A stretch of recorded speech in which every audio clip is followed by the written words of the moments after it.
Halo sahabatku. Selamat datang kembali di channel Jeritan Hati, tempat kita menemukan keadilan dan kepuasan di balik kisah-kisah penuh drama dan pengkhianatan.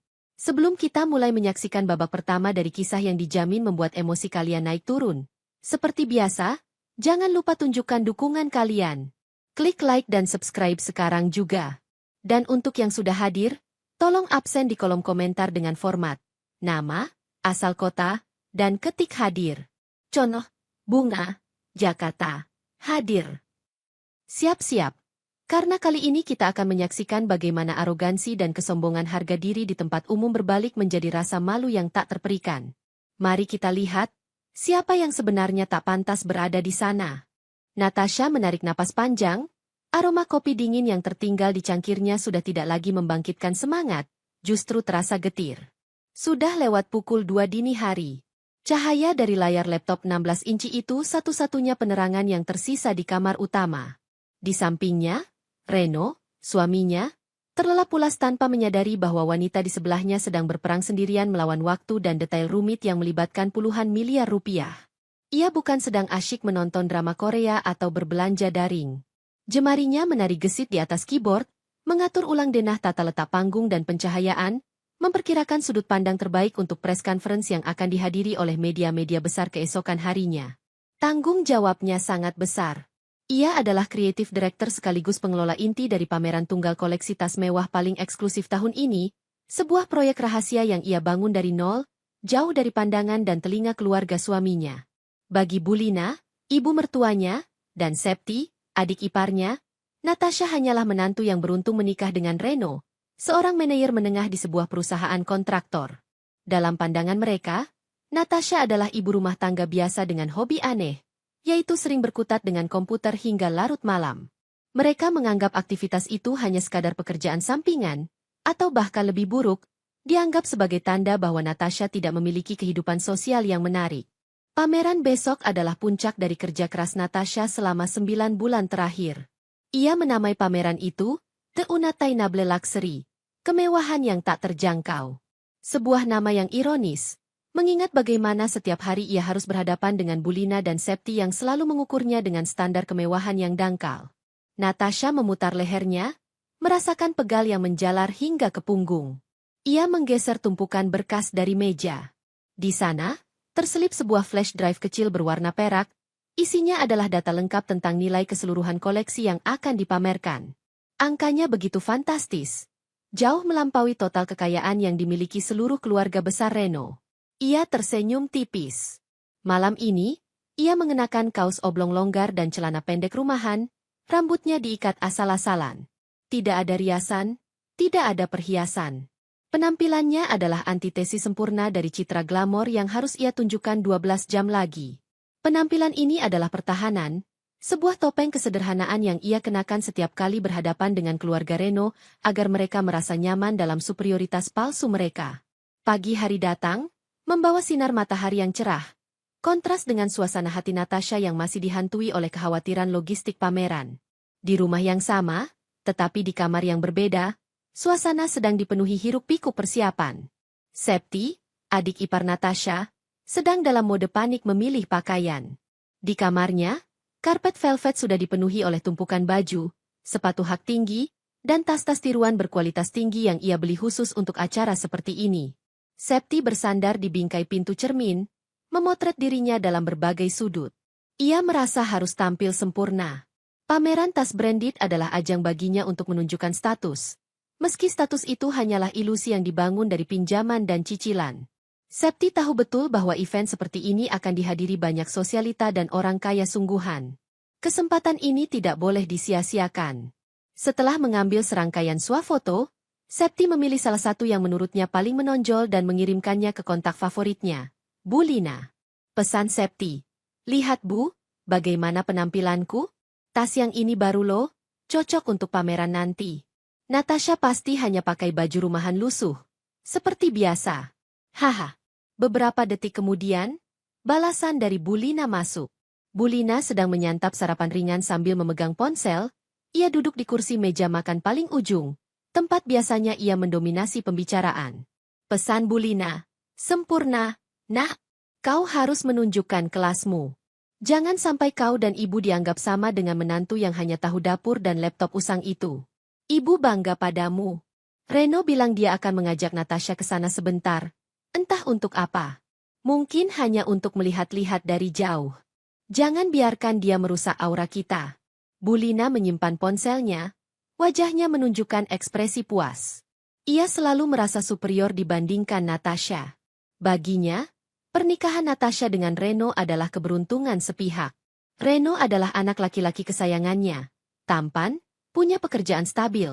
Sedangkan Natasha, menurut Bulina, terlihat biasa-biasa saja dan tidak pernah benar-benar menceritakan latar belakang keluarganya. Natasha selalu menolak saat ditawari bantuan uang untuk membeli barang-barang branded. Sebuah penolakan yang diartikan Bulina sebagai kemiskinan dan rasa malu. Pagi itu, di dapur yang sama, Natasha terlihat menyiapkan sarapan untuk Reno. Natasha mengenakan kemeja polos berwarna nude dan celana kain biasa. Benar-benar kontras dengan gambaran kemewahan yang akan ia kelola sebentar lagi. Reno turun. Wajahnya masih terlihat lelah. Ia memeluk Natasha dari belakang. Kerja lagi sampai pagi. Sayang, aku kasihan melihatmu, bisik Reno. Natasha tersenyum tipis. Hanya sedikit detail yang harus diselesaikan.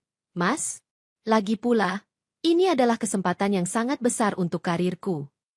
Reno tahu istrinya sedang mengerjakan proyek besar yang sangat rahasia. Ia pernah tidak sengaja melihat proposal angka yang membuat kepalanya pusing. Reno tahu Natasha jauh lebih sukses darinya. Jauh lebih berkuasa dari yang diperkirakan keluarganya.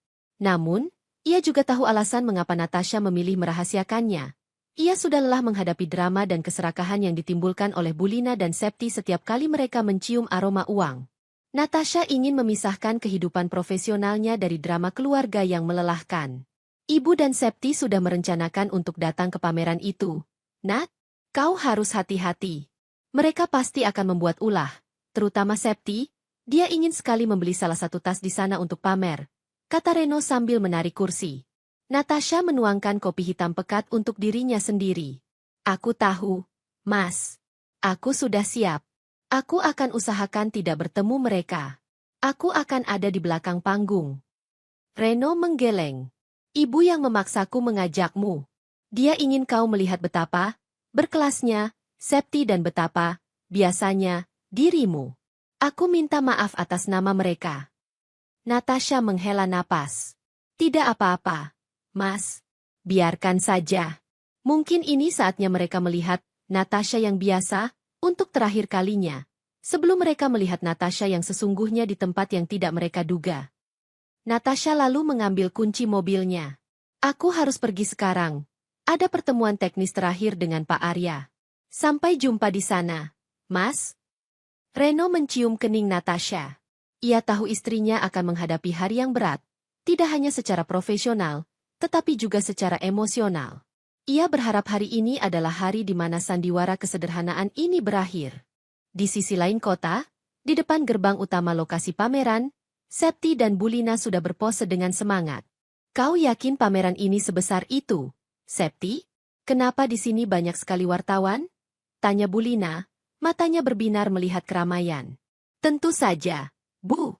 Ini adalah pameran koleksi tas paling mahal tahun ini. Kita harus tampil maksimal.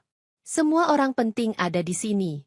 Ibu harus berpose seolah-olah ibu adalah owner dari semua tas ini, bisik Septi. Bulina tersenyum. Ia merapikan kerudungnya yang mewah. Ia melihat ke sekitar, mencari mobil Reno. Mana Reno dan si Natasha itu? Ibu ingin dia melihat kita dari kejauhan, biar dia sadar diri. Saat Reno dan Natasha tiba, mereka berdua datang dengan mobil sederhana milik Reno. Penampilan mereka serba biasa. Septi dan Bulina segera menghampiri. Astaga, Reno, kenapa kau ajak dia? Dan kenapa kalian datang pakai mobil ini? Bulina menunjuk mobil Reno dengan nada jijik. Ini adalah area valet eksklusif, bukan tempat parkir umum. Reno berusaha bersabar. Bu, ini sudah dekat. Natasha hanya sebentar di sini. Septi langsung menyambar. Matanya menyapu penampilan Natasha dari atas ke bawah. Kau lihat, Bu? Natasha bahkan tidak bisa membedakan mana acara formal dan mana arisan biasa. Kemeja polos itu? Benar-benar memalukan. Kau hanya akan merusak citra kita di mata orang-orang penting. Natasha tetap diam. Ia hanya tersenyum tipis. Pandangannya tidak terfokus pada Septi, melainkan pada spanduk pameran yang megah. Ia tahu bahwa setiap detail, setiap huruf di spanduk itu, adalah hasil keputusannya. Sudah, Bu. Septi. Ayo kita masuk. Tempatku ada di belakang, kata Natasha, mencoba mengakhiri drama di gerbang. Oh, tentu saja tempatmu di belakang. Memang sudah seharusnya begitu. Cibir Bulina sambil berjalan mendahului Natasha dan Reno. Septi dan Bulina melangkah penuh percaya diri, merasa paling berhak atas kemewahan yang akan mereka temui di dalam. Mereka tidak tahu bahwa di belakang panggung yang mereka anggap sebagai tempat Natasha seharusnya berada, semua orang memanggil Natasha dengan gelar yang jauh lebih tinggi dari sekadar menantu yang beruntung. Mereka tidak tahu bahwa kreatif direktur dan pemilik acara yang mereka puji-puji adalah sosok yang baru saja mereka hina. Natasha mengikuti langkah Septi dan Bulina dari belakang, menjaga jarak agar aura negatif keduanya tidak terlalu melekat padanya. Reno berjalan di sisi Natasha. Tangannya sesekali menyentuh punggung istrinya, memberikan dukungan diam-diam yang sangat Natasha hargai. Memasuki area lobi pameran, mata Bulina dan Septi langsung terbelalak oleh kemegahan yang tersaji. Mereka belum pernah melihat dekorasi seeksklusif ini. Karpet merah tebal terhampar, lampu kristal gantung memancarkan cahaya hangat, dan para tamu yang hadir semuanya berpakaian elegan. Bau parfum mahal dan kemewahan seolah menggantung di udara. Septi segera mengeluarkan ponselnya, mulai merekam video pendek untuk diunggah ke media sosial. Ia berputar-putar, memastikan ia mengambil latar belakang yang paling wah. Bu, lihat, ini baru namanya kelas.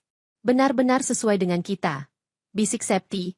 Suaranya sedikit meninggi agar Natasha bisa mendengarnya. Bulina mengangguk bangga. Ia merasa seperti seorang ratu yang baru saja diundang ke istana. Ia menyenggol lengan Reno. Reno, lain kali jangan pernah biarkan istrimu memakai pakaian seperti itu ke acara penting. Dia seperti waitress yang salah masuk. Lihatlah Septi, dia tahu bagaimana menghargai tempat seperti ini. Reno hanya menarik napas dalam. Ia tahu bahwa membantah hanya akan memicu drama yang lebih besar. Ia memilih untuk tetap diam. Natasha, yang sebenarnya tahu setiap detail dari lantai marmer hingga hiasan bunga peoni impor di sudut ruangan, hanya tersenyum samar. Ia bisa melihat kecanggungan Septi dan Bulina di balik kepercayaan diri mereka yang dibuat-buat. Mereka terlalu fokus pada bagaimana penampilan mereka dilihat orang lain, sampai-sampai melewatkan detail artistik dan filosofi yang ia tanamkan pada setiap sudut pameran. Septi kemudian melihat deretan etalase berisi tas-tas yang nilainya bisa membeli rumah sederhana. Ia berjalan mendekat, menyentuh kaca etalase dengan jari-jarinya yang berkuku panjang. Natasha, kemari sebentar. Panggil Bulina dengan suara cukup keras hingga beberapa tamu menoleh. Natasha mendekat dengan tenang. Lihat tas ini, kata Bulina, menunjuk sebuah tas kulit aligator berwarna biru sapphire. Ini pasti harganya fantastis, ya? Septi bilang kau suka barang-barang tiruan. Bisakah kau tebak berapa harga tas ini, Natasha? Pertanyaan itu jelas bukan untuk menguji pengetahuan, melainkan untuk mempermalukan. Natasha melirik sekilas, ia tahu persis tas itu. Tas itu adalah salah satu masterpiece koleksinya, dipesan khusus dari Milan. Jika dilihat dari kualitas kulit dan pengerjaan tangan, itu adalah koleksi limited edition dari tahun lalu. Harganya pasti di atas 500 juta rupiah. Jawab Natasha dengan nada datar. Septi dan Bulina saling pandang, terkejut. Septi dengan cepat menutupi kekagumannya. Sok tahu. Kau mencari harganya di internet semalam, ya? Mana mungkin kau tahu harga barang semahal ini? Jangan sok kenal dengan barang mewah, Natasha. Kau hanya akan mempermalukan diri sendiri. Bulina ikut menimpali. Septi benar. Cepat pergi saja dari area sini. Kau hanya menghalangi kami berfoto. Lebih baik kau temani Reno di sudut. Suruh dia belikan ibu minum. Natasha menuruti perintah itu tanpa perlawanan. Ia tahu bahwa semakin cepat ia menyingkir, semakin cepat ia bisa menyelesaikan urusan di belakang panggung. Ia berjalan menuju area lounge yang tampak tenang, di mana Reno sudah menunggu. Sudah kuduga mereka akan begitu, keluh Reno pelan. Aku benar-benar malu.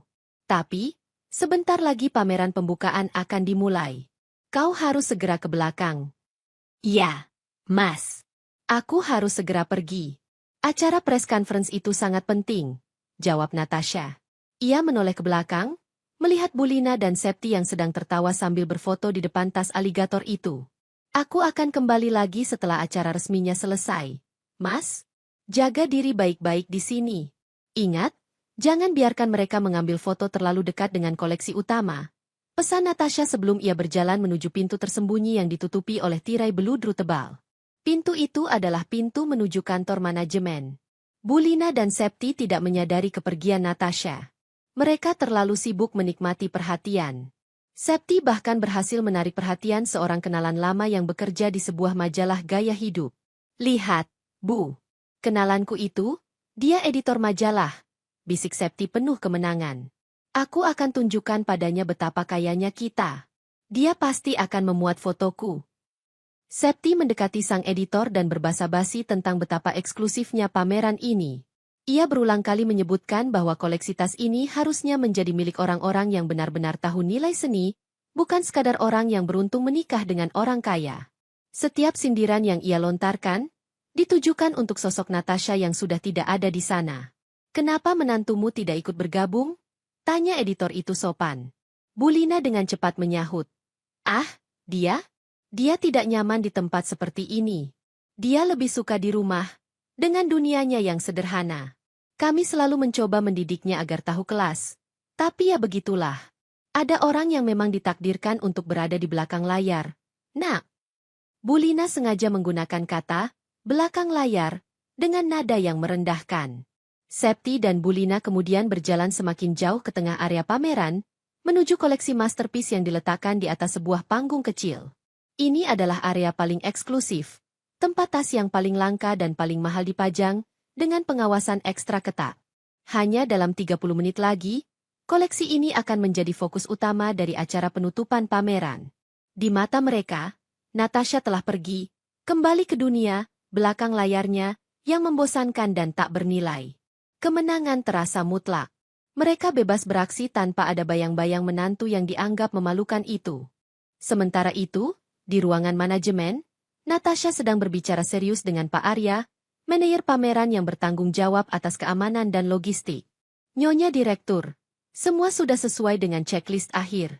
Saya sudah pastikan tas koleksi utama, yang Hermes Birkin spesial itu, sudah diisolasi dengan jarak aman. Tidak ada yang bisa menyentuhnya. Tapi, Pak Arya ragu-ragu. Tapi apa, Pak Arya? Tanya Natasha sambil merapikan blazer hitam yang baru ia kenakan. Wajahnya kini memancarkan otoritas yang jauh berbeda dari menantu yang baru saja dihina. Tadi di gerbang, saya lihat Nyonya bersama keluarga. Sepertinya ada sedikit kesalahpahaman tentang peran Nyonya di sini, kata Pak Arya hati-hati. Natasha tersenyum tipis. Kesalahpahaman itu memang saya ciptakan, Pak Arya. Sudah biasa. Biarkan saja. Itu membuat mereka lengah. Yang penting, pameran ini harus sempurna. Baik, Nyonya. Tapi, ada permintaan dari klien besar kita. Mereka ingin Nyonya yang memberikan pidato penutup, bukan saya. Mereka ingin kreatif director yang memimpin pengumuman penutupan. Jelas Pak Arya. Natasha mengangguk. Tidak masalah. Itu bagian dari rencana B, persiapkan saja. Pastikan musik latar yang saya siapkan sudah siap diputar saat saya naik ke panggung. Dan yang paling penting, pastikan Septi dan Bulina berada di barisan paling depan saat saya memberikan sambutan. Pak Arya terkejut, tetapi sebagai profesional yang sangat menghargai privasi dan rencana bosnya, ia hanya menjawab, siap, Nyonya. Semua akan diatur. Saya akan meminta Reno, suami Nyonya, untuk membantu memastikan posisi mereka. Natasha menatap jam di pergelangan tangannya. Ia punya waktu kurang dari 30 menit sebelum ia harus muncul di hadapan publik. Ia perlu memanfaatkan waktu ini untuk menenangkan diri dari drama pagi hari. Ia mengambil napas dalam-dalam. Selama ini, ia membangun karir dan kekayaannya dengan prinsip diam dan bekerja, menghindari konflik. Tapi, hari ini, hinaan Septi dan tawa Bulina sudah melewati batas. Hari ini, ia akan membalas, bukan dengan kata-kata, tetapi dengan kenyataan yang menghancurkan. Ia memandang dirinya di cermin. Natasha yang ini adalah Natasha yang dihormati, disegani, dan punya kendali penuh atas kekayaan yang tak terbayangkan. Ia bukanlah Natasha yang hanya pantas berada di belakang layar yang dianggap remeh. Ia adalah pemilik panggung, pemilik acara. Ia mengirim pesan singkat kepada Reno, tolong pancing Ibu dan Septi ke area panggung koleksi utama. Pastikan mereka tidak bergerak 30 menit dari sekarang. Reno membalas dengan singkat, siap, sayang. Semoga berhasil. Natasha bersiap. Sepatu hak tingginya sudah terpasang. Blazer hitamnya yang dirancang khusus memancarkan kekuatan. Ia adalah ratu yang akan menobatkan dirinya sendiri di hadapan dua orang yang paling meremehkannya. Ia membiarkan penghinaan itu menjadi bahan bakar. Dalam 30 menit, tawa Bulina dan Septi akan berubah menjadi keheningan yang memalukan. Mereka telah menantang orang yang salah di tempat yang salah. Septi dan Bulina sudah mencapai area koleksi utama, sebuah hall kecil yang dihiasi lampu sorot dramatis. Di tengah ruangan, di atas podium berlapis kaca anti peluru, terdapat satu-satunya tas yang menjadi bintang pameran, Birkin Himalayensis langka yang dilapisi emas putih. Sebuah mahakarya kulit buaya yang nyaris putih. Nilai estetika dan finansialnya melampaui harga rumah mewah mereka. Reno, setelah menerima pesan dari Natasha, mendekati ibu dan adiknya dengan senyum dipaksakan. Bu, Septi, lihat, di sana ada tas yang paling mahal, kata Reno, menunjuk ke arah podium. Kalian harus foto di dekat situ. Siapa tahu jadi viral. Mata Septi berbinar-binar. Ini adalah puncak dari tujuannya datang ke pameran. Tentu saja. Ayo Bu, kita harus mendekat. Aku akan tunjukkan pada semua orang betapa berkelasnya kita. Bulina mengangguk setuju. Langkahnya semakin cepat dan angkuh. Mereka berdiri beberapa langkah dari podium. Mereka tidak tahu bahwa security yang berjaga di sana sebenarnya adalah tim yang paling elit, disiapkan khusus oleh Natasha untuk menjaga koleksi terpenting itu. Septi mulai beraksi. Ia berulang kali mencoba berpose dengan latar belakang tas itu, tetapi ia merasa tidak cukup puas. Ia ingin menyentuh podium, atau bahkan, jika mungkin, menyentuh tas itu sendiri agar fotonya terlihat lebih autentik dan dramatis. Kenapa ada batas seperti ini, sih? Susah sekali mau foto, keluh Septi, mencoba melangkahi tali bludru pembatas yang dipasang di sekeliling podium. Salah satu security langsung maju. Maaf, Nyonya. Area ini steril. Mohon jangan melewati pembatas. Septi mendengus. Cih, pelit sekali. Aku ini tamu kehormatan.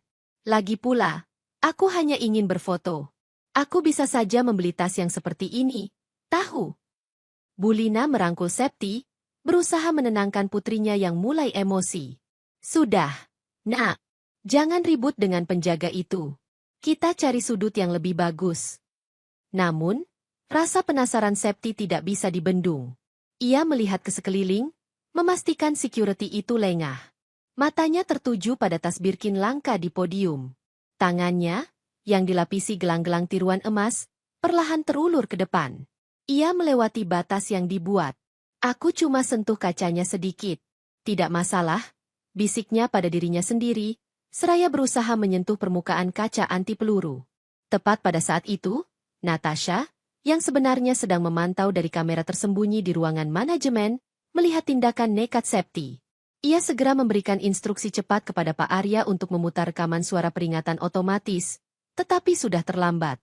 Septi sudah sangat dekat. Ia merasakan dorongan kuat untuk menunjukkan dominasinya atas barang mewah itu. Ia tidak puas hanya dengan berfoto. Melihat ada kesempatan, Natasha keluar dari balik tirai gelap di sudut ruangan. Ia tidak lagi di belakang panggung, tetapi sudah berada di area pameran yang lebih lengang. Ia melihat Septi yang sedang membungkuk dan tangannya hampir menyentuh podium. Natasha tidak ingin koleksinya yang sangat sensitif itu disentuh sembarangan, meski hanya podiumnya. Natasha bergerak cepat. Jangan sentuh. Suara Natasha terdengar jelas dan tegas, memecah keheningan di area eksklusif itu. Septi terkejut, ia segera menarik tangannya ke belakang. Ia menoleh dan melihat Natasha. Alih-alih merasa bersalah, rasa malunya karena ketahuan langsung berubah menjadi amarah. Oh, lihat siapa yang datang? Si menantu miskin. Ejek Septi, suaranya mengandung kebencian yang mendalam. Kau pikir kau siapa berani-beraninya berteriak padaku? Bulina segera mendekat ke arah Septi, ekspresi wajahnya menunjukkan kemarahan yang sama. Natasha, apa-apaan tingkahmu ini? Kau menghina adik iparmu di depan umum? Kau pikir kau punya wewenang apa di sini? Natasha berdiri tegak. Ia tidak gentar. Aku hanya memastikan tidak ada barang berharga yang rusak. Septi tertawa sinis, tawa yang menusuk dan penuh penghinaan. Barang berharga? Memangnya kau pikir kau mampu membeli tas ini? Hah? Tas yang harganya bisa membeli flat kumuhmu itu. Septi kemudian melangkah maju, mendekat ke wajah Natasha, merendahkan suaranya, tetapi cukup keras untuk didengar oleh Reno yang berdiri tak jauh di sana, dan beberapa tamu yang mulai penasaran. Dengar ya, jangan sentuh. Mal, kamu tak akan mampu beli. Lagian kamu juga tak pantas pakai tas mahal ini. Septi menekankan setiap kata, menunjuk dari kepala hingga kaki Natasha yang masih mengenakan kemeja polosnya. Kau itu hanya pantasnya memakai tas dari pasar malam. Natasha, kau tidak ada kelasnya. Bulina menyambut hinaan Septi dengan tawa puas. Tawa yang menggelegar, menunjukkan betapa ia menikmati penderitaan menantunya. Tepat sekali, Septi. Harusnya dia sadar diri. Cepat pergi, Natasha. Kau hanya merusak pemandangan kami yang sedang menikmati kemewahan ini, perintah Bulina. Reno, yang sudah tidak tahan, maju selangkah. Ibu, Septi, hentikan.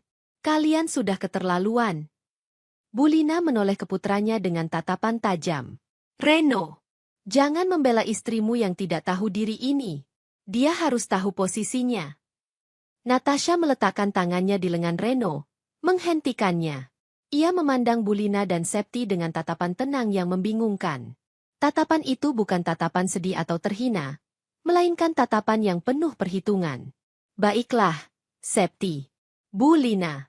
Saya akan pergi, kata Natasha.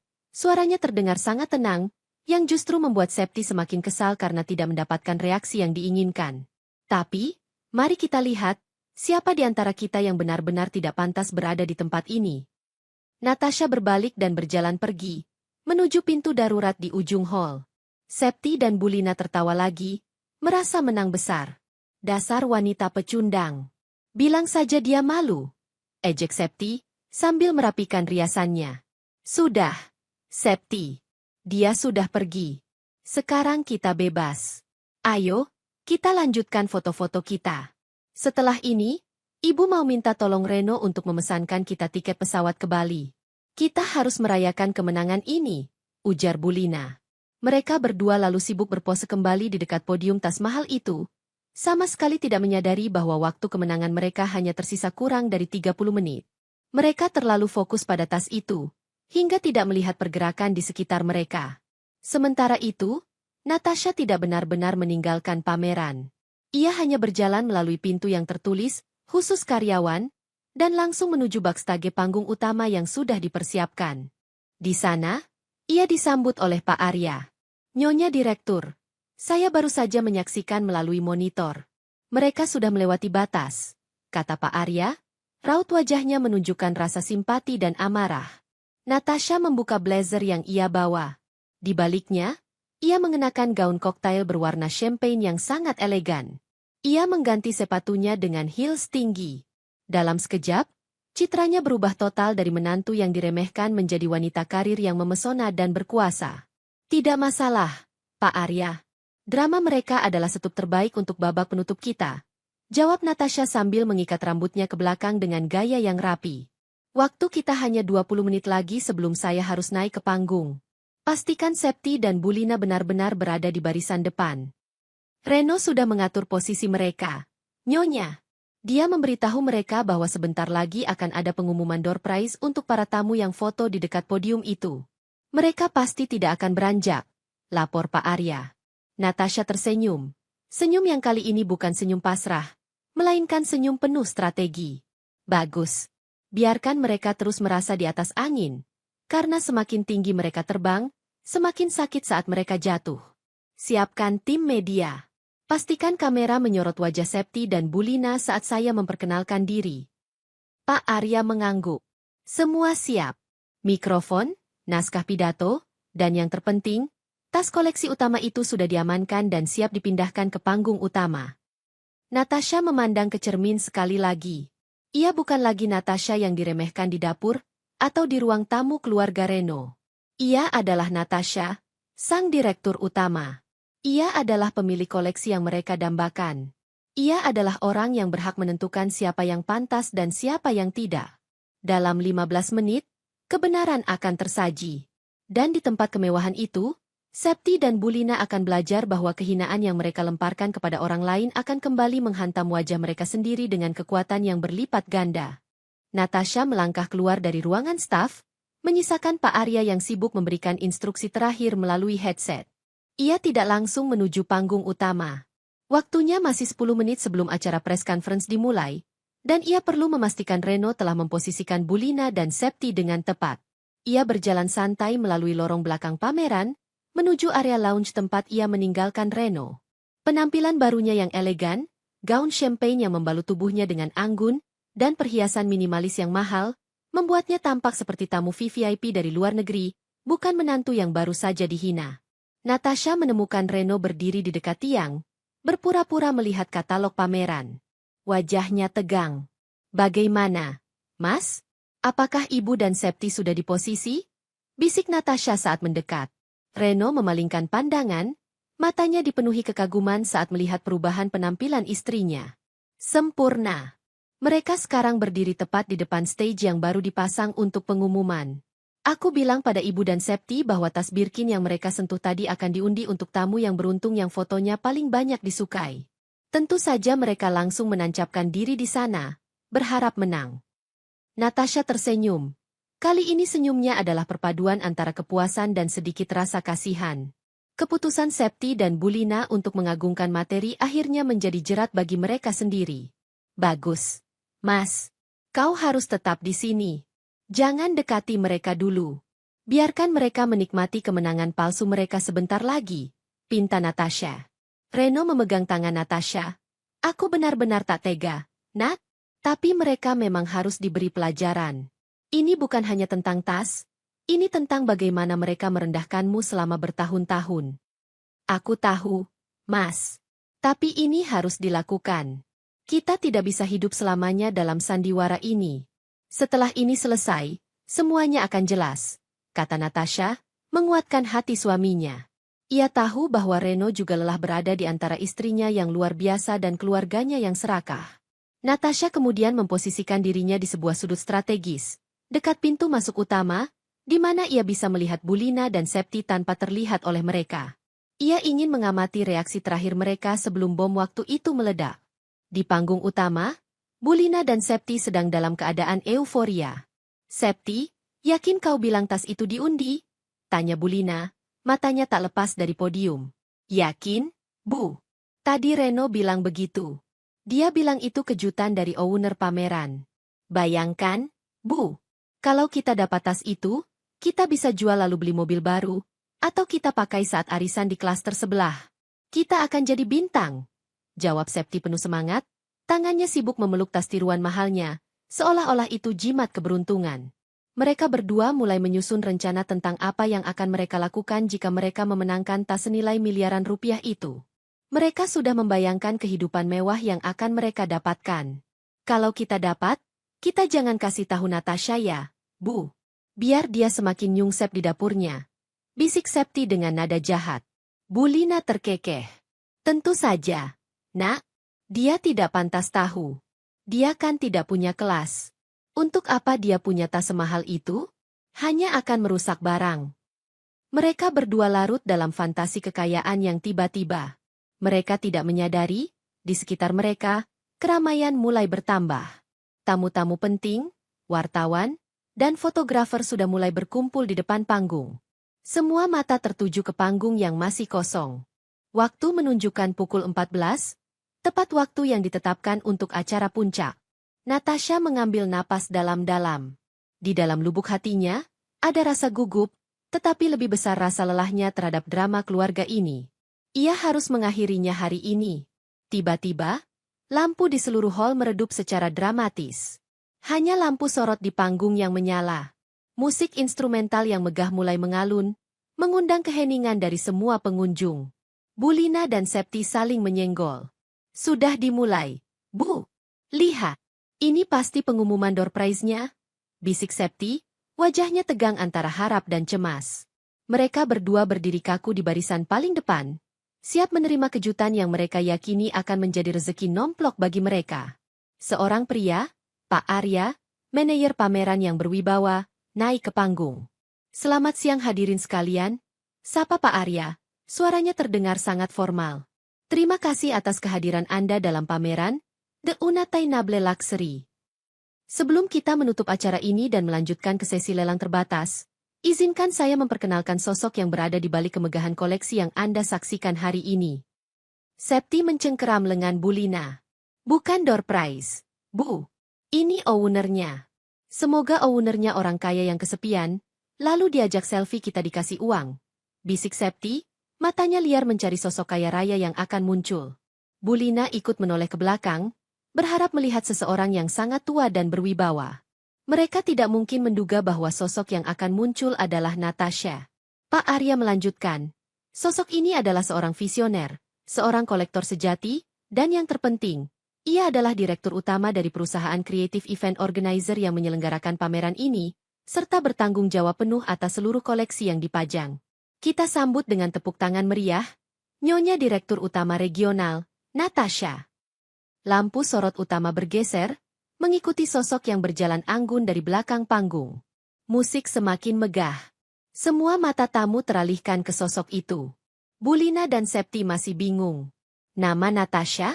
Siapa? Tidak mungkin. Nama itu terlalu biasa. Mungkin kerabatnya? Momen itu tiba. Natasha melangkah ke panggung, senyum profesionalnya terpancar di wajahnya. Gaun champagne itu membuatnya terlihat menonjol dan berkelas, jauh dari citra menantu polos yang baru saja mereka hina. Bulina dan Septi membalikan badan dengan cepat, mengikuti arah lampu sorot. Mereka melihat sosok itu. Jantung Septi terasa berhenti berdetak. Ia refleks menutup mulutnya dengan kedua tangan, matanya terbelalak lebar, tidak percaya dengan apa yang dilihatnya. Bulina, yang biasanya penuh kata-kata, kini benar-benar bisu. Wajahnya yang tebal seketika memucat, berubah menjadi hijau kebiruan di bawah cahaya panggung yang terang. Seluruh darah seolah ditarik paksa dari kepalanya. Sosok yang baru saja disebut sebagai Direktur Utama Regional, sosok yang bertanggung jawab atas koleksi miliaran rupiah, sosok yang kini berdiri tegak di panggung dengan aura kekuasaan yang tak terbantahkan, adalah Natasha, menantu yang baru saja mereka kirim pulang karena dianggap tak pantas. Bulina dan Septi saling pandang, mencari konfirmasi bahwa ini hanyalah mimpi buruk yang sama-sama mereka alami. Namun, kenyataan terpampang jelas. Natasha kini berdiri di panggung, memegang mikrofon. Di saat yang sama, tim teknis yang dipimpin Pak Arya, memindahkan tas Birkin Himalayensis koleksi utama dari podium kaca ke atas meja kaca di panggung, tepat di samping Natasha. Natasha memulai pidatonya dengan ucapan terima kasih yang tenang dan berwibawa. Septi dan Bulina hanya bisa berdiri terpaku, dikepung oleh wartawan dan tamu yang kini memberikan tepuk tangan meriah. Mereka berdua berada di barisan paling depan, dan sekarang, semua kamera media yang menyorot panggung juga menangkap jelas reaksi kaget dan ketakutan di wajah mereka. Bagaimana mungkin? Tidak mungkin. Bisik Septi, suaranya serak. Ia mengingat kembali setiap hinaan yang baru saja ia lemparkan kepada Natasha 30 menit yang lalu. Kata-kata kasarnya, tawanya yang merendahkan, semua kini berputar kembali menjadi bumerang yang menghantamnya telak. Bulina merasakan lututnya lemas. Ia menyadari konsekuensi dari semua arogansi yang selama ini ia tunjukkan. Ia telah menghina pemilik acara di tempatnya sendiri. Ia telah menghina orang yang jauh lebih kaya dan berkuasa darinya. Orang yang bahkan bisa membeli seluruh brand yang dipamerkan di sana. Rasa malu itu jauh lebih panas dari amarah. Bulina merasakan pusing yang luar biasa. Seolah-olah seluruh hall pameran berputar mengelilingi dirinya. Septi, yang biasanya sangat cerewet dan dominan, kini membeku, tangannya masih menutupi mulut. Mereka berdua menjadi patung yang berdiri di antara kerumunan tamu berkelas yang antusias mendengarkan pidato Natasha. Kamera-kamera broadcasting yang berada di sisi panggung secara bergantian menyorot wajah Natasha yang berwibawa dan tas Birkin Himalayensis di sampingnya. Lalu, sesekali, kamera juga menyorot barisan depan, tanpa disengaja menangkap ekspresi kaget dan penyesalan yang jelas terpancar di wajah Bulina dan Septi. Natasha melanjutkan pidatonya, suaranya jernih dan meyakinkan. Ia menjelaskan filosofi di balik koleksi The Unattainable Luxury, berbicara tentang investasi seni, pengerjaan tangan, dan keindahan yang abadi. Tidak ada sedikit pun nada dendam atau kemarahan, tetapi justru profesionalitas yang kejam. Setiap kata yang keluar dari mulut Natasha adalah tamparan keras bagi Bulina dan Septi. Mereka baru menyadari, semua yang mereka anggap sebagai kemewahan, tas-tas mahal, pameran megah, dan tamu-tamu terhormat, semuanya berada di bawah kendali penuh Natasha. Natasha bukan hanya mampu membeli, dia adalah pembuat keputusan di balik semua itu. Septi mencoba menarik lengan Bulina untuk keluar dari kerumunan, tetapi keramaian terlalu padat. Mereka terjebak di barisan terdepan, dipaksa untuk menyaksikan kehormatan yang diterima oleh menantu yang baru saja mereka injak-injak harga dirinya. "Bu, kita harus pergi," bisik Septi, suaranya tercekat. "Ini memalukan. Semua orang melihat kita." Bulina tidak menjawab. Ia hanya menggeleng lemah, matanya kosong menatap ke panggung. Pikirannya melayang kembali ke masa lalu. Bagaimana selama ini ia selalu membandingkan Natasha dengan Septi, bagaimana ia selalu menuduh Natasha tidak berkelas, dan bagaimana ia selalu merasa bangga dengan status sosial keluarganya yang ternyata jauh di bawah Natasha. Reno, yang melihat kejadian itu dari sudut lounge, hanya bisa menghela napas. Ia merasa lega. Akhirnya kebenaran terungkap. Meskipun ia tahu istrinya harus mengalami penghinaan itu sebagai bagian dari rencana, ia juga tahu ini adalah satu-satunya cara untuk menghentikan arogansi yang sudah mendarah daging pada ibu dan adiknya. Ia tidak bergerak untuk menolong mereka. Pelajaran ini harus mereka telan mentah-mentah. Sementara di panggung, Natasha mengakhiri pidatonya dengan anggun. Tepuk tangan membahana.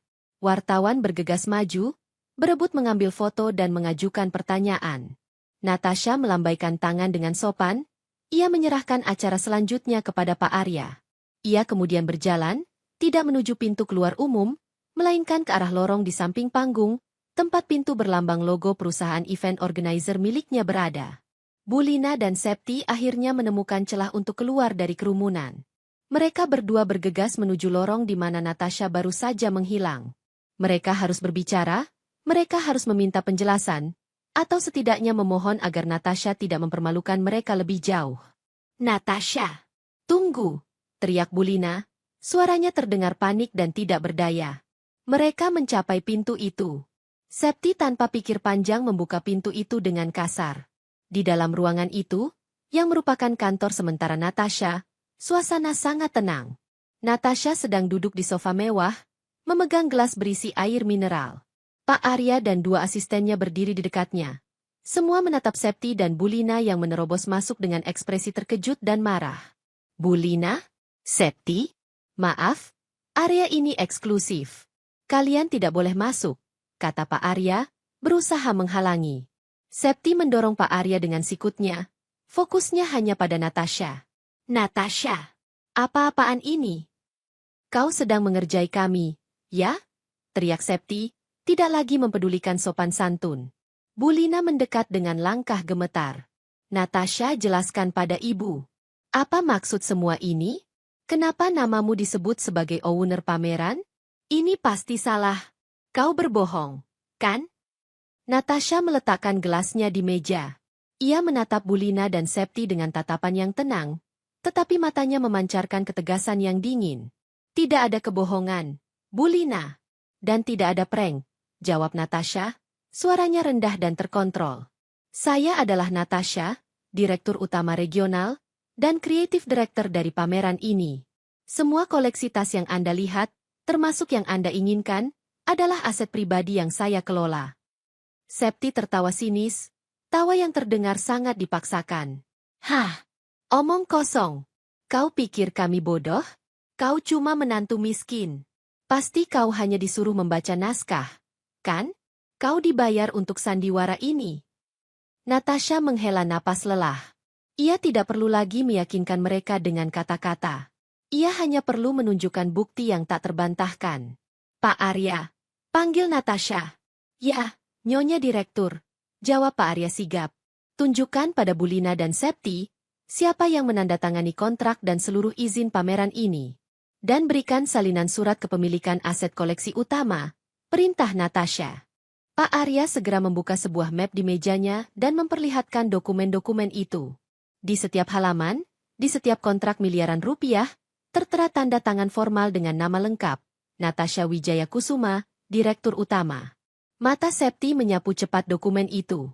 Ia melihat stempel perusahaan besar, logo bank ternama yang menjadi sponsor utama, dan tanda tangan Natasha yang tidak bisa dibantah. Wajahnya semakin pucat. Tidak mungkin. Bisik Septi.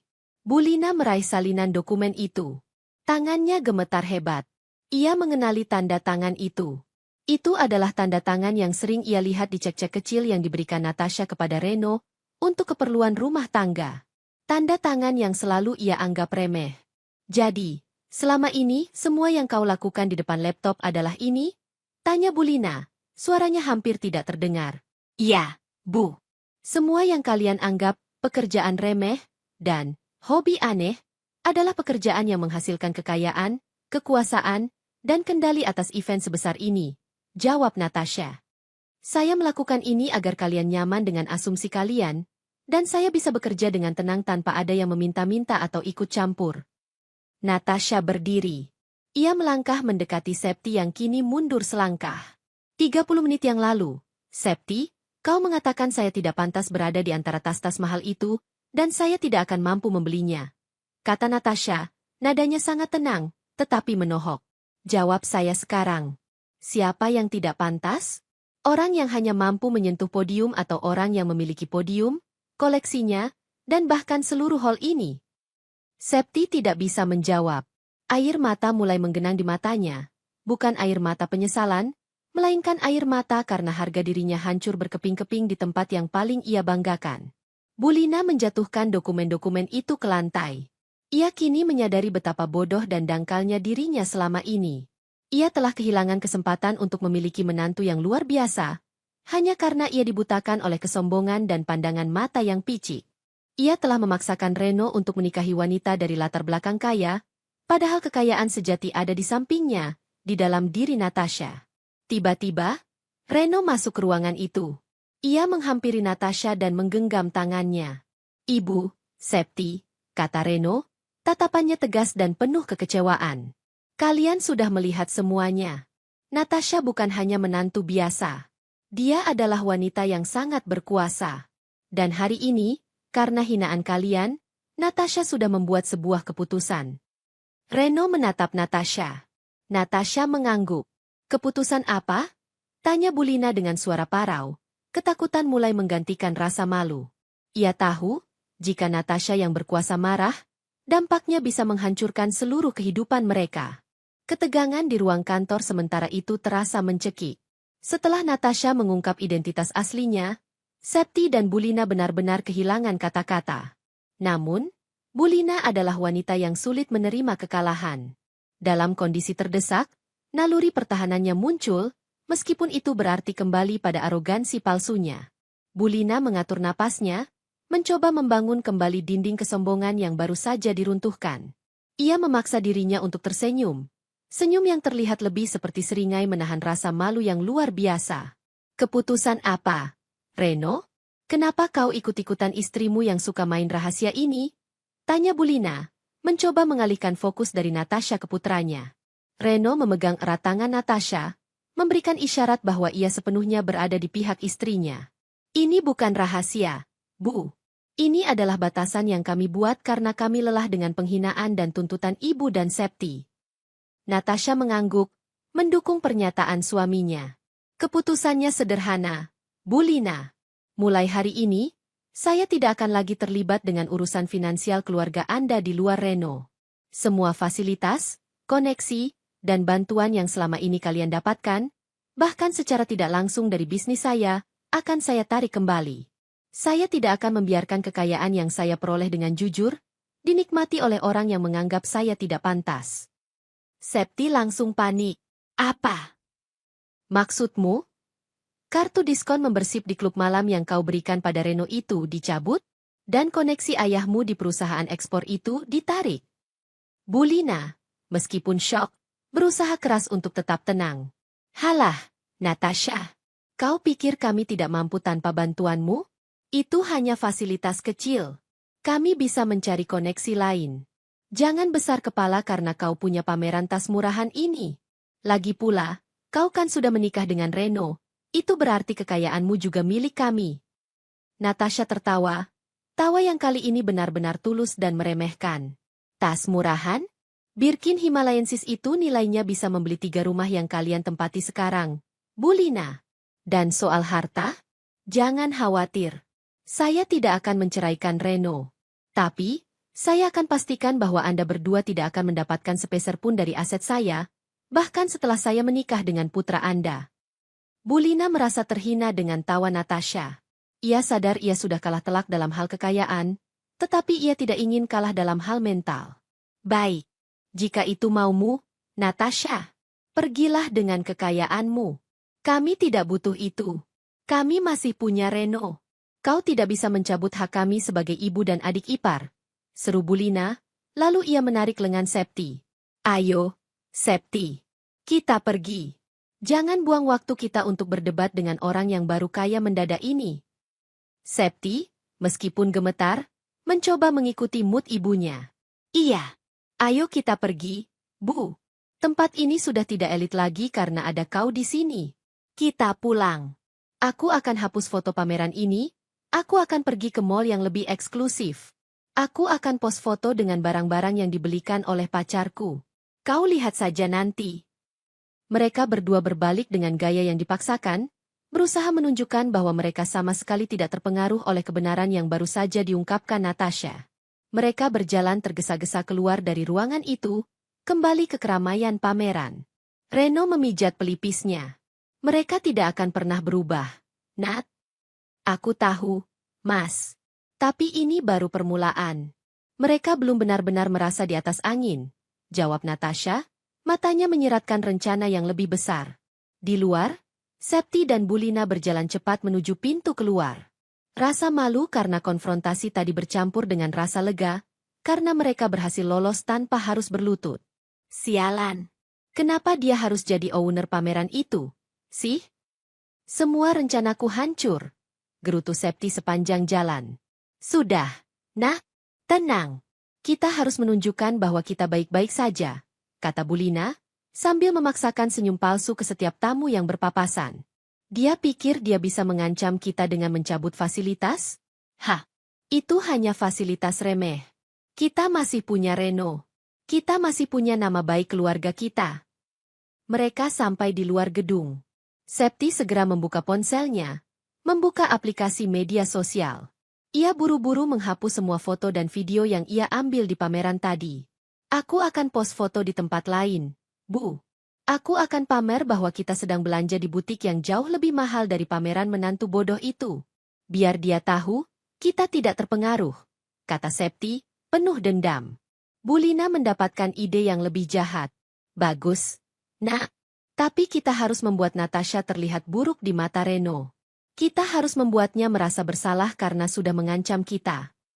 Bu Lina segera mengirim pesan kepada Reno, yang saat itu masih berada di belakang panggung bersama Natasha. Pesan Bu Lina. Reno, ibumu kecewa padamu. Kau membiarkan istrimu yang baru kaya itu menghina ibumu sendiri. Kami sekarang berada di luar, sangat malu dan tertekan. Ibumu merasa pusing dan harus segera pulang. Natasha sudah merusak hari kami. Kami tidak butuh uangnya. Tapi kami butuh respek. Ingat, kau itu anak ibu.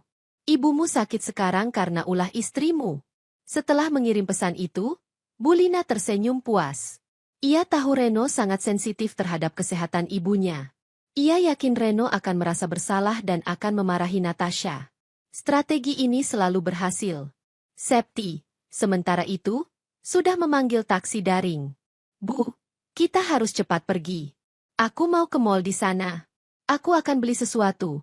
Lalu aku akan tunjukkan pada Natasha bahwa pacarku bisa membelikanku barang yang lebih bagus dari tas pajangan dia itu. Mereka berdua masuk ke taksi, perasaan malu mulai mereda dan digantikan oleh rasa percaya diri palsu. Natasha sudah menunjukkan kartunya, dan mereka berhasil melewatinya dengan arogansi. Mereka yakin, ancaman Natasha hanya gertakan. Mereka masih punya Reno, dan Reno pasti akan kembali memihak ibunya. Mereka merasa, sekali lagi, di atas angin. Malam itu, Bulina dan Septi menikmati makan malam dengan perasaan puas yang luar biasa. Mereka merasa telah berhasil membalikkan keadaan. Reno pulang, dan meskipun ia tidak memarahi Natasha, ia menunjukkan perhatian yang berlebihan kepada ibunya. Bagaimana perasaan ibu? Bu? Apa ibu masih pusing? Tanya Reno. Tangannya memijat lembut pundak Bulina. Masih. Nak. Rasa sakit hati ibu tidak bisa hilang begitu saja. Istrimu itu keterlaluan. Dia sengaja pamer kekayaan padahal ibu dan adikmu sedang berfoto di dekat tasnya. Kau harus bicarakan ini dengannya. Reno. Dia harus minta maaf. Jawab Bulina. Nadanya dilemah lembutkan, penuh drama, tetapi matanya memancarkan kemenangan. Septi mengangguk setuju. Iya, Kak. Dia itu sudah kaya. Kenapa harus sombong? Harusnya dia itu berbagi kebahagiaan dengan kita, bukan malah mengancam mau mencabut semua fasilitas. Reno hanya mendengarkan. Ia tahu ini adalah sandiwara, tetapi ia harus memainkannya untuk malam itu. Ia meyakinkan mereka bahwa Natasha akan diberi pelajaran. Janji palsu ini membuat Bulina dan Septi tidur dengan perasaan tenang dan penuh harapan bahwa Natasha akan kembali menjadi menantu yang penurut dan tunduk di bawah kendali mereka. Sementara itu, Natasha bekerja hingga larut malam di kantornya yang mewah. Ia bukan hanya direktur utama regional, ia juga seorang yang teliti dan memastikan setiap detail rencana telah dieksekusi dengan sempurna. Setelah memastikan pameran hari ini berjalan sukses, ia mulai fokus pada langkah berikutnya. Penarikan dukungan total dan penempatan blokade finansial. Natasha duduk di kursi kebesarannya, di depannya terdapat dua berkas penting. Berkas pertama adalah surat pengunduran dirinya dari semua urusan finansial yang terkait dengan keluarga Bulina. Berkas kedua adalah laporan rinci tentang aset-aset tak terduga yang selama ini Bulina andalkan secara tidak sadar. Ia memanggil Pak Arya melalui telepon. Pak Arya, pastikan tim hukum sudah mengirimkan surat pembekuan dana kemitraan ke perusahaan pinjaman Septi. Dan batalkan semua koneksi kontrak yang ditandatangani oleh ayah Septi melalui link yang dulu pernah saya sediakan. Saya ingin semua dilakukan secara legal dan mutlak. Tidak ada celah untuk banding. Pak Arya menjawab dengan hormat. Siap, Nyonya Direktur. Semua sudah diatur. Mereka tidak akan tahu apa yang terjadi hingga besok pagi. Natasha tersenyum tipis. Bagus. Biarkan mereka tidur dengan rasa bangga palsu mereka. Besok pagi adalah waktu panennya. Ia memutuskan untuk tidak pulang malam itu. Ia tidur di suite kantornya, membiarkan Reno menghadapi sandiwara Bulina sendirian, sebagai bagian dari skenario untuk membuat Bulina semakin merasa di atas angin sebelum kehancuran datang. Keesokan paginya, suasana di rumah Bulina sangat cerah. Bulina dan Septi bangun terlambat, menikmati sisa-sisa rasa kemenangan semalam. Mereka sarapan dengan santai. Bulina dengan bangga menceritakan kepada Reno tentang rencana Septi untuk berlibur ke luar negeri bersama pacarnya. Setelah Septi berhasil mendapatkan uang pinjaman besar dari sebuah lembaga keuangan. Kau lihat, Reno? Kami tidak butuh uang istrimu. Septi bisa mencari sendiri. Pinjaman Septi itu pasti akan disetujui, karena ada koneksi dari teman lama ibu. Kata Bulina dengan nada tinggi, seolah ingin Reno mendengarkan baik-baik. Saat mereka sedang asyik merencanakan detail liburan dan pengeluaran, tiba-tiba telepon Septi berdering. Itu adalah nomor dari lembaga keuangan yang Septi harapkan akan memberinya pinjaman besar. Septi mengangkat telepon itu dengan senyum lebar. Ya, dengan Septi di sini. Bagaimana kabar aplikasi saya? Wajah Septi yang semula sumringah, tiba-tiba berubah tegang. Matanya membulat. Ia mendekap ponselnya lebih erat, seolah tak ingin Bulina dan Reno mendengar. Apa? Dibatalkan? Kenapa? Semua berkas sudah lengkap. Ada apa ini? Teriak Septi, suaranya mengandung nada panik yang nyata. Bulina segera mendekat, firasat buruk mulai merayapi dirinya. Ada apa? Septi? Kenapa kau berteriak? Septi menjauhkan ponsel dari telinganya. Mereka bilang aplikasi pinjamanku dibatalkan sepihak. Mereka bilang, ada masalah dengan rekam jejak keuangan dan koneksi penjamin. Mereka bilang, ada blokade dari atasan yang sangat tinggi. Bulina mengambil ponsel Septi. Tidak mungkin. Ibu yang mengurus koneksinya. Tidak ada yang berani menolak kita. Bulina berbicara dengan petugas di telepon. Namun, jawabannya tetap sama.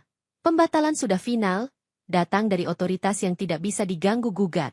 Bulina menyebut nama temannya, penjamin Septi, tetapi petugas itu hanya mengatakan bahwa koneksi penjamin itu sudah diputus dari semua sistem mereka. Bulina menjatuhkan ponsel Septi ke meja. Wajahnya kembali pucat. Bu, kenapa? Kenapa bisa dibatalkan? Uang muka untuk liburan sudah aku bayarkan. Bu, kita akan dipermalukan, raung Septi. Reno yang duduk di sana mulai mengerti. Ini adalah ulah Natasha. Ia mulai menjalankan rencana blokade finansial. Belum sempat Bulina menenangkan Septi, telepon rumah mereka berdering. Reno yang mengangkatnya. Itu adalah panggilan darurat dari kantor kecil Septi. Halo? Ada apa? Tanya Reno. Suara di ujung telepon itu terdengar sangat panik. Pak Reno, Septi harus segera ke kantor. Ada tim dari perusahaan konstruksi besar datang. Mereka menuntut ganti rugi atas pembatalan kontrak.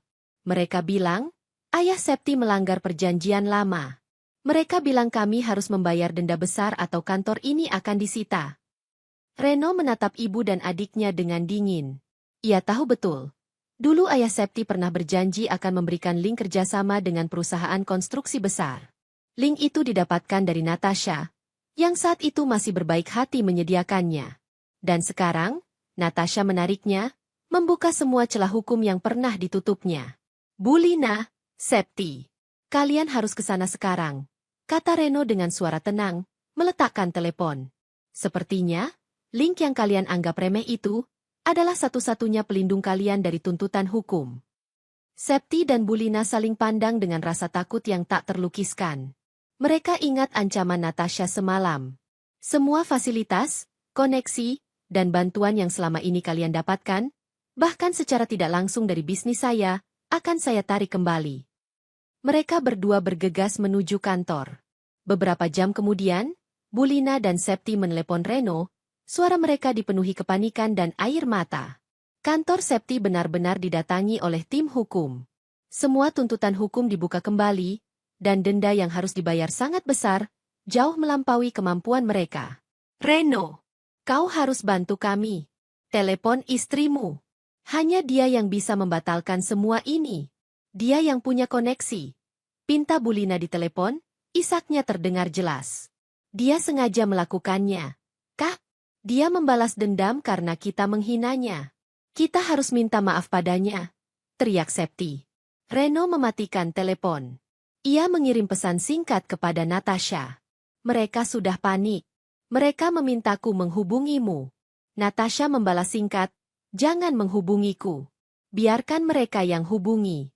Biarkan mereka rasakan apa artinya, tak pantas, menerima bantuan. Bulina dan Septi menghabiskan sore itu dengan berbelanja dan memamerkan diri di sebuah pusat perbelanjaan kelas atas. Septi membeli beberapa barang dengan kartu kredit yang sudah hampir mencapai batasnya. Mereka berfoto di depan butik-butik mahal, sengaja menandai lokasi dan mengunggahnya ke media sosial dengan caption yang menyindir Natasha secara terselubung. Postingan Septi, meninggalkan pameran yang biasa saja, dan mencari kemewahan yang real. Jangan main-main dengan kelas, ya kan? Bu, real luxury no fake friends brand new. Mereka merasa sangat puas dengan aksi balas dendam kecil ini. Mereka yakin, Natasha pasti sedang kesal melihat unggahan mereka. Mereka merasa telah memenangkan babak ini. Natasha mungkin punya uang, tapi mereka punya kontrol emosional atas Reno. Bulina bahkan menelepon Reno lagi, berakting seolah-olah dia sedang sakit parah dan sangat sedih. Reno, ibu sangat kecewa. Pusing ibu tidak hilang-hilang. Kau harus cepat pulang. Kau harus bicarakan dengan istrimu. Istrimu itu menantu tidak tahu diuntung. Reno yang masih di pameran, mendengarkan telepon itu dengan datar. Ia menoleh ke Natasha yang sedang membereskan beberapa file penting. Nat, ibu menelepon lagi. Dia bilang dia pusing dan sangat kecewa. Lapor Reno. Natasha hanya mengangkat bahu tanpa menghentikan pekerjaannya. Itu sudah kuduga. Mas, itu adalah langkah balasan mereka. Sekarang mereka merasa di atas angin karena mereka pikir mereka berhasil membuatmu merasa bersalah. Mereka merasa mereka masih punya kendali atas dirimu. Jadi, apa yang harus aku lakukan? Tanya Reno. Natasha memutar kursinya, menatap suaminya dengan mata penuh rencana. Kau pulang, Mas. Lakukan saja apa yang mereka minta. Beri mereka harapan palsu bahwa mereka telah menang. Malam ini adalah malam terakhir mereka merasa menang. Lalu, kau. Saya akan menyelesaikan semua urusan di sini, Mas. Saya harus pastikan pameran ini sempurna. Dan besok pagi, saat mereka terbangun dengan rasa puas palsu mereka, saya akan memberikan kejutan yang jauh lebih besar dan lebih menghancurkan daripada sekadar melihat saya di panggung. Jawab Natasha dengan senyum misterius. Reno mengangguk. Ia tahu, ketika Natasha sudah memutuskan untuk bertindak, tidak ada yang bisa menghentikannya. Ia pergi, meninggalkan Natasha yang kini kembali sendirian di kantornya, sibuk mengatur langkah selanjutnya. Bulina dan Septi akhirnya menyerah. Mereka mencari nomor telepon Natasha, yang selama ini mereka anggap tidak penting. Dengan tangan gemetar, Bulina menekan tombol panggilan. Natasha sedang berada di ruang rapat, mengevaluasi hasil pameran kemarin. Ketika panggilan dari Bulina masuk, ia membiarkannya berdering beberapa kali. Nyonya Direktur, itu telepon dari ibu mertua Anda. Haruskah saya angkat? Tanya Pak Arya. Tidak perlu, Pak Arya. Biarkan saja. Biarkan mereka menunggu. Tunjukkan bahwa saya sibuk, jawab Natasha, dengan nada yang penuh kuasa. Setelah Bulina menelepon 2 kali tanpa diangkat, ia mengirim pesan singkat. Pesan Bulina, Natasha. Ibu mohon, angkat telepon ibu. Ini darurat. Kantor Septi disita. Kita butuh bantuanmu. Ibu minta maaf atas semua kata-kata kami kemarin. Ibu mohon, Natasha. Natasha membaca pesan itu. Ia menyeringai tipis. Ia menunggu lagi beberapa menit, membiarkan Bulina dan Septi tenggelam dalam ketakutan. Telepon berdering lagi. Kali ini, Natasha mengangkatnya. Suara Bulina langsung menyerbu, penuh air mata dan keputusasaan. Natasha, syukurlah kau angkat. Ibu mohon, Natasha, kau harus membantu kami. Kantor Septi disita. Kami akan bangkrut. Kau harus bicara dengan koneksimu. Ibu minta maaf. Kami benar-benar minta maaf atas semua hinaan di pameran itu. Kami salah. Kau yang paling pantas. Kau direktur utama. Kami yang tidak tahu diri. Kehancuran harga diri Bulina terdengar sangat nyata. Seluruh kekejaman dan arogansi yang ia miliki seolah lenyap ditelan kepanikan finansial. Natasha mendengarkan Bulina tanpa interupsi, menikmati setiap detik keputusasaan yang dipancarkan oleh ibu mertuanya. Setelah Bulina selesai meratap, Natasha menjawab dengan suara yang sangat dingin dan datar. Suara yang sama yang ia gunakan saat memberikan pidato formal di panggung.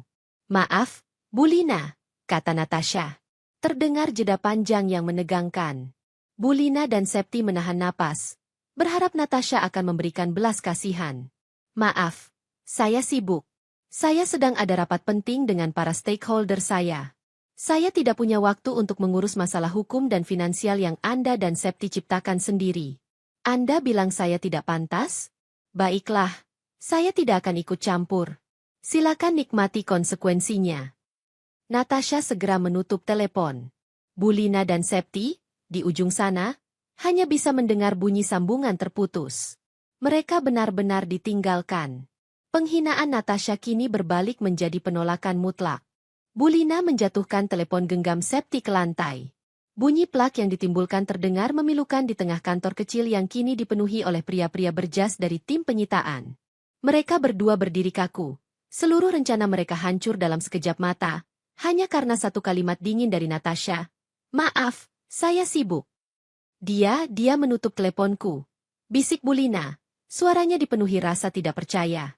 Ia, ibu mertua yang selama ini selalu dihormati dan diprioritaskan oleh Reno, kini ditolak mentah-mentah oleh Natasha, menantu yang selalu ia anggap remeh. Septi terduduk di kursi yang kini terasa seperti bangku hukuman. Air matanya bukan lagi air mata amarah, melainkan air mata ketakutan dan penyesalan. Semua impian liburan, semua janji kemewahan yang ia gembar-gemborkan di media sosial, kini menjadi debu. Lebih buruk lagi, Ia harus menghadapi kenyataan bahwa kantor kecil yang menjadi sumber penghasilan utamanya akan segera disita karena tuntutan denda yang membengkak. Bu, bagaimana ini? Uang kita tidak akan cukup. Kita harus cari Kak Reno. Kita harus minta dia paksa Natasha. Pinta Septi, wajahnya berantakan. Bulina menggeleng lemah. Ia tahu, setelah melihat Reno kemarin yang begitu tegas membela Natasha, Reno tidak akan bisa dipengaruhi lagi. Reno sudah melihat kebenaran. Dan kebenaran itu menunjukkan betapa buruknya sikap mereka selama ini. Akhirnya, dengan langkah berat dan kepala tertunduk, Bulina dan Septi meninggalkan kantor yang sudah disegel. Mereka tidak punya pilihan selain kembali ke rumah, ke tempat di mana Reno berada, dan berharap Reno mau menjadi mediator. Perjalanan pulang terasa sangat panjang dan memalukan. Sepanjang jalan, mereka hanya diam. Mereka terlalu malu untuk saling pandang, apalagi untuk membicarakan penghinaan yang mereka dapatkan dari Natasha. Ketika mereka tiba di rumah, waktu sudah menunjukkan sore hari. Suasana rumah terasa sunyi. Mereka menemukan Reno sedang duduk di ruang tamu, membaca koran dengan tenang, seolah-olah tidak ada bencana finansial yang menimpa keluarganya. Melihat ibu dan adiknya tiba dengan wajah kusut, Reno meletakkan korannya. Ekspresinya tenang, tanpa amarah, tetapi penuh kekecewaan. Bagaimana, Bu? Kantor Septi sudah disita? Tanya Reno. Bulina menghambur ke sofa. Air matanya tumpah lagi. Reno, anakku, kau harus bantu ibu. Kau harus bantu adikmu. Kami sudah memohon pada Natasha. Kami sudah minta maaf, tapi dia menolak. Dia menutup telepon ibu. Dia bilang dia sibuk. Septi ikut duduk. Tangisnya terseduh-seduh. Kak, kau harus bicara dengannya. Dia yang punya koneksi untuk membatalkan semua tuntutan ini. Semua itu tuntutan lama yang harusnya sudah kedaluarsa. Tapi entah bagaimana dibuka lagi. Pasti Natasha yang melakukannya. Dia membalas dendam. Reno menatap mereka berdua lurus-lurus. Natasha tidak membalas dendam, Bu. Natasha hanya mencabut perlindungan yang selama ini ia berikan. Selama ini, semua koneksi, semua kemudahan, dan bahkan celah hukum yang membuat Septi dan ayah terhindar dari tuntutan besar. Itu semua berkat koneksi Natasha yang kalian anggap remeh. Bulina terperanjat. Apa maksudmu? Natasha yang menyediakan koneksi itu. Iya, Bu. Natasha sudah lama menjadi pelindung senyap keluarga ini. Dia tidak pernah mau pamer, karena dia tahu ibu dan Septi pasti akan serakah. Tapi, dia tetap menjaga kita. Dia tidak ingin ada masalah hukum yang menimpa keluarga yang sudah ia nikahi. Dan apa balasan kalian?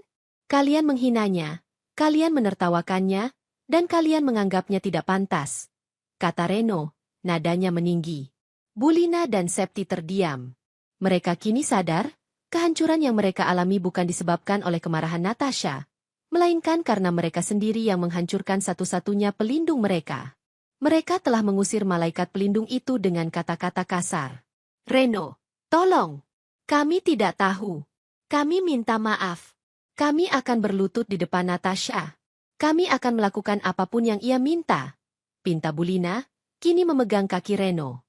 Reno dengan lembut menarik kakinya. Tidak perlu berlutut padaku, Bu.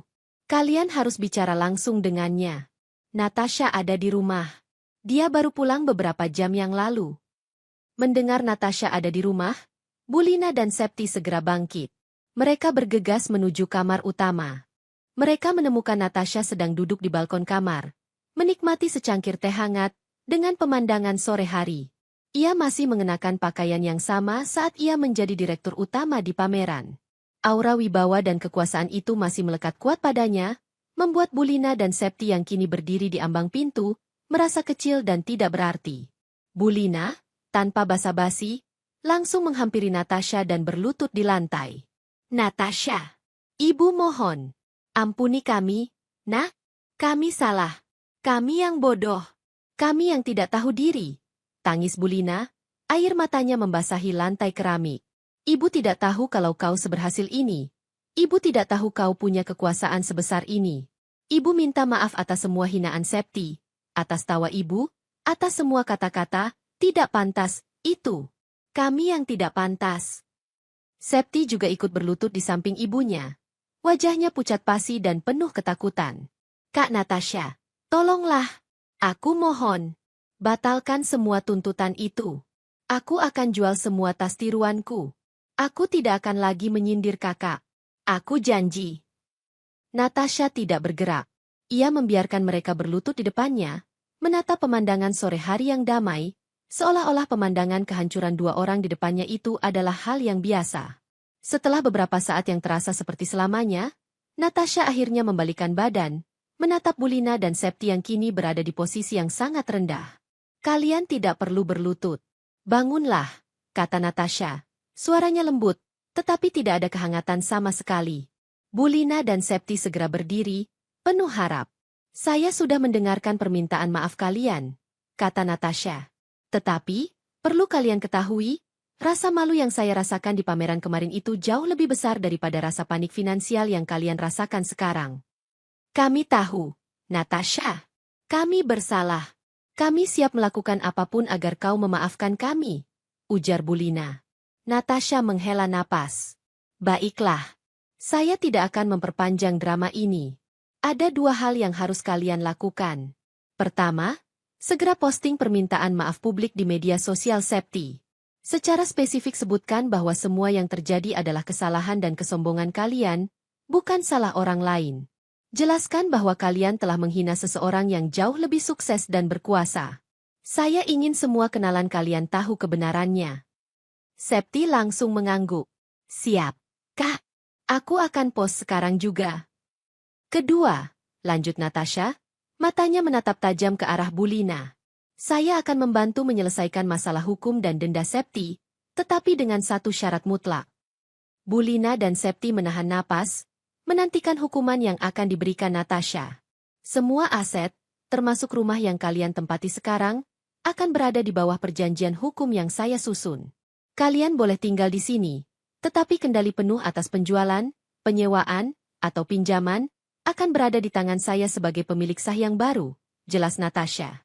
Ini adalah jaminan agar kalian tidak mengulangi perbuatan yang sama, dan agar kalian tidak lagi menggunakan aset ini sebagai alat untuk kesombongan. Kalian akan tetap tinggal di sini, tetapi kalian tidak punya hak atas properti ini lagi. Bulina dan Septi kembali memucat. Natasha tidak hanya mengambil kendali finansial, tetapi juga mengambil kendali mutlak atas rumah tempat mereka tinggal, tempat yang selama ini mereka jadikan simbol status sosial. Kenapa harus sampai mengambil rumah, Natasha? Tanya Bulina. Air matanya mengering digantikan rasa takut. Karena kalian tidak tahu diri, Bulina. Kalian menganggap diri kalian berkelas, tetapi kalian tidak tahu cara menghargai apa yang kalian miliki. Rumah ini akan menjadi pengingat harian bagi kalian, siapa yang sejatinya pemilik kekuasaan di keluarga ini. Terima atau tinggalkan. Jika kalian menolak, tuntutan hukum Septi akan terus berjalan, dan saya tidak akan membantu sedikitpun, kata Natasha, memberikan ultimatum yang tidak bisa ditawar. Bulina menundukkan kepala. Ia tahu, mereka tidak punya pilihan lain. Kehancuran finansial Septi adalah bencana yang lebih besar dari kehilangan hak atas rumah.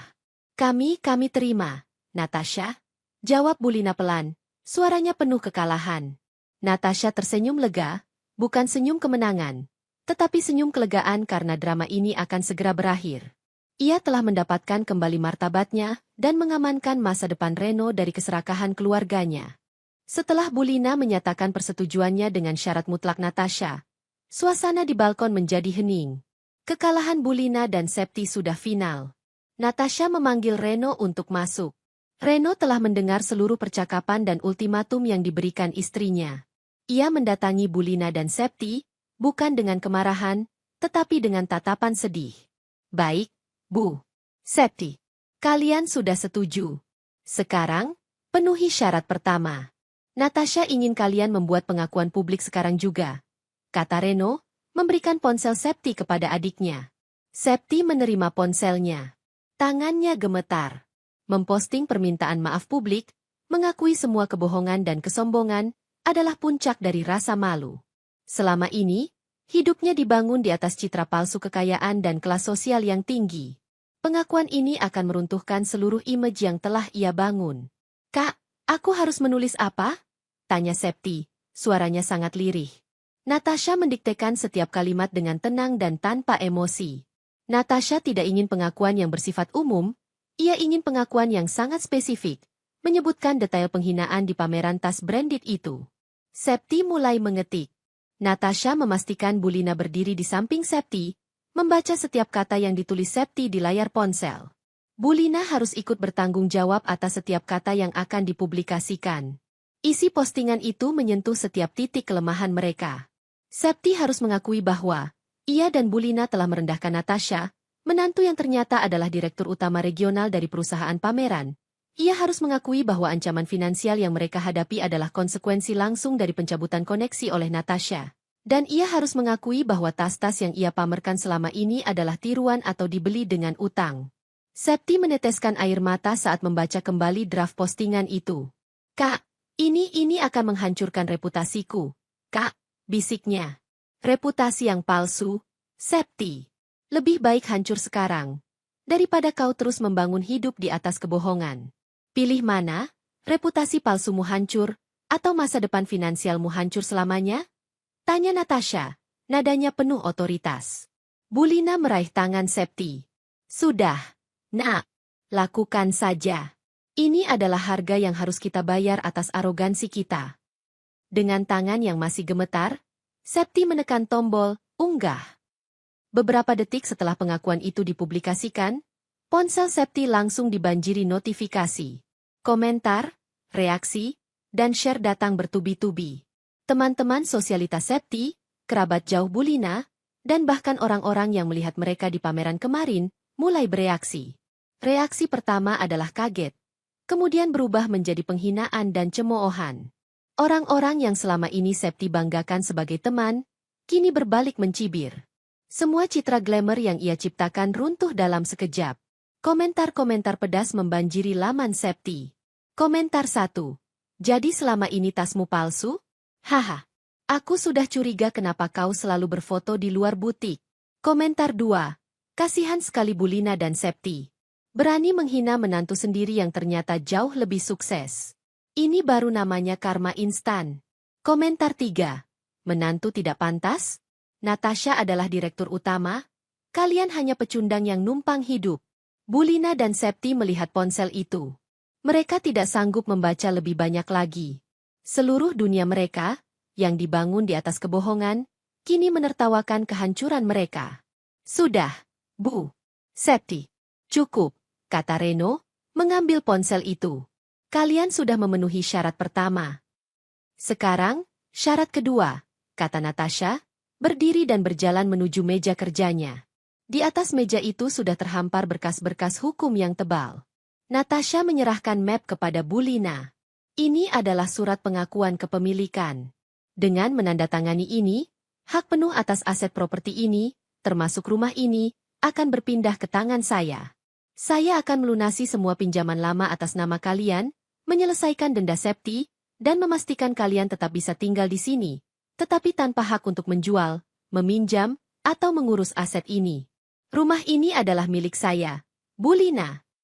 Bulina mengambil pulpen. Ia menatap ke arah Natasha.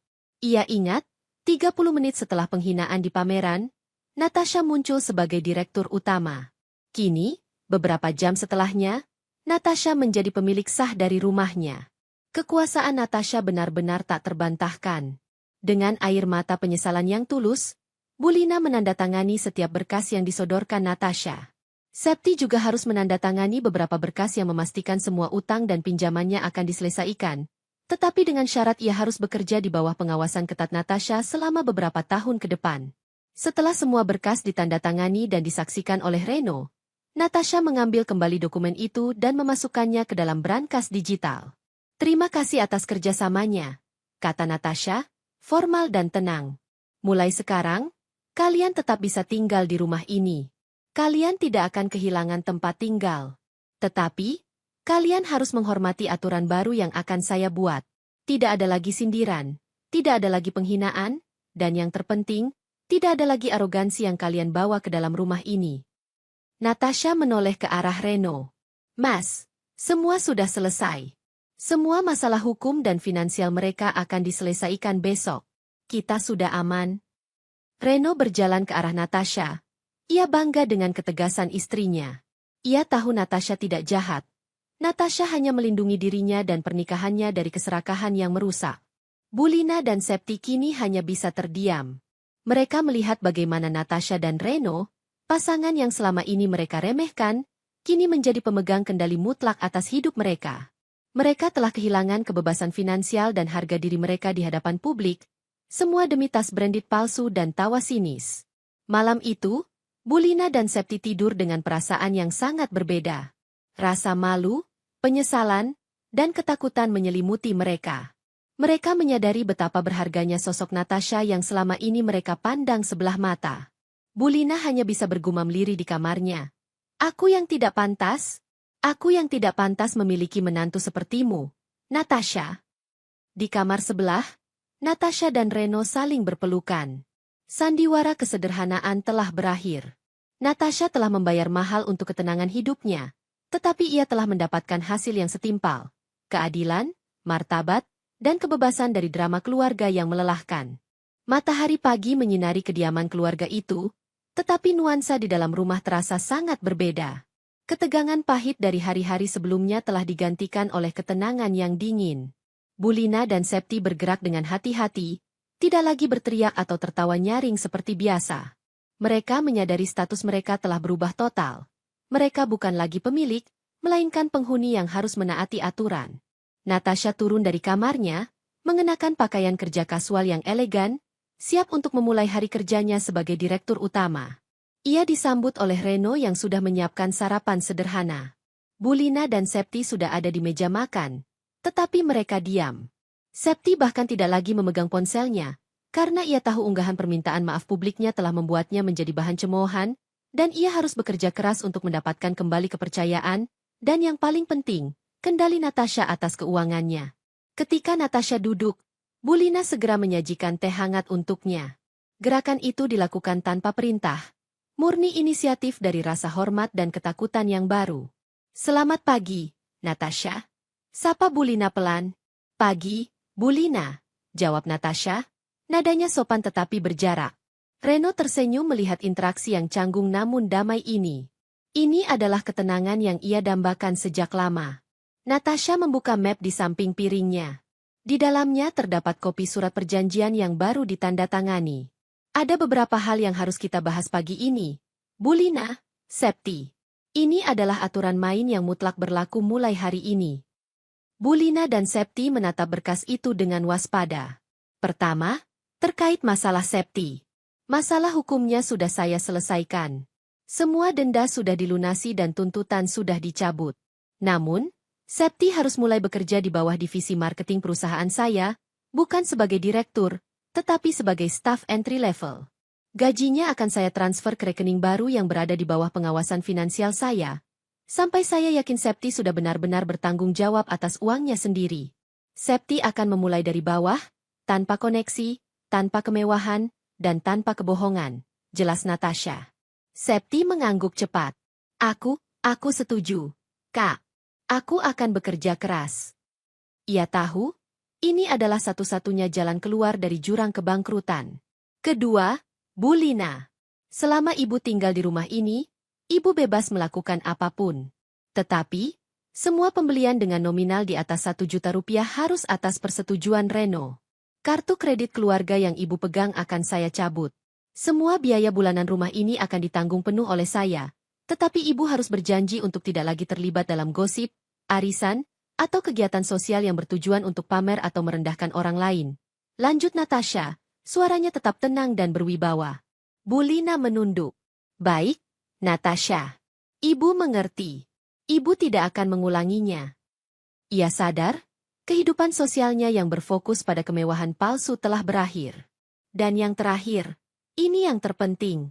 Saya tidak pernah meminta kalian untuk memuja saya karena kekayaan saya. Saya hanya meminta kalian untuk menghormati saya sebagai istri dari putra kalian, dan sebagai manusia.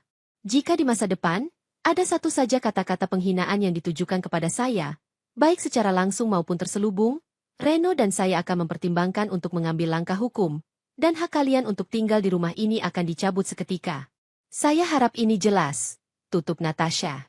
Kejelasan dan ketegasan Natasha menancap kuat di benak Bulina dan Septi. Mereka mengangguk, menyadari bahwa era dominasi mereka telah berakhir. Mereka sekarang berada di bawah aturan seorang wanita yang bukan hanya kaya, tetapi juga cerdas dan kejam dalam menegakkan keadilan. Beberapa minggu berlalu, dan hidup di rumah itu benar-benar berubah. Septi berangkat kerja dengan menggunakan transportasi umum. Pakaiannya sederhana, dan ia belajar keras untuk memahami dunia bisnis nyata yang jauh berbeda dari fantasi glamour media sosialnya. Bulina menghabiskan waktunya dengan melakukan kegiatan sosial yang bermanfaat di lingkungan sekitar. Fokusnya bukan lagi pada tas baru atau perhiasan, melainkan pada ketenangan batin. Suatu sore, Reno dan Natasha sedang bersantai di ruang tamu. Bulina duduk di kursi yang agak jauh, membaca buku. Bulina kemudian mengangkat kepalanya. Reno, Natasha. Ibu ingin bicara. Mereka berdua menoleh. Bulina berjalan mendekati Natasha. Matanya kali ini dipenuhi rasa tulus, bukan rasa takut. Natasha, ibu ingin berterima kasih. Mungkin bagi ibu, kehilangan kendali atas rumah ini adalah hal yang memalukan. Tetapi, ibu menyadari satu hal. Sejak kau mengambil kendali, Septi menjadi lebih bertanggung jawab. Ia bekerja keras dan belajar menghargai uang. Ibu juga? Ibu tidak lagi merasa harus bersaing dengan orang lain untuk sebuah tas yang ternyata tidak penting. Ibu merasa lebih tenang, ujar Bulina, air matanya menetes pelan. Dulu, ibu menghina kamu karena penampilanmu. Ibu bilang kau tidak pantas.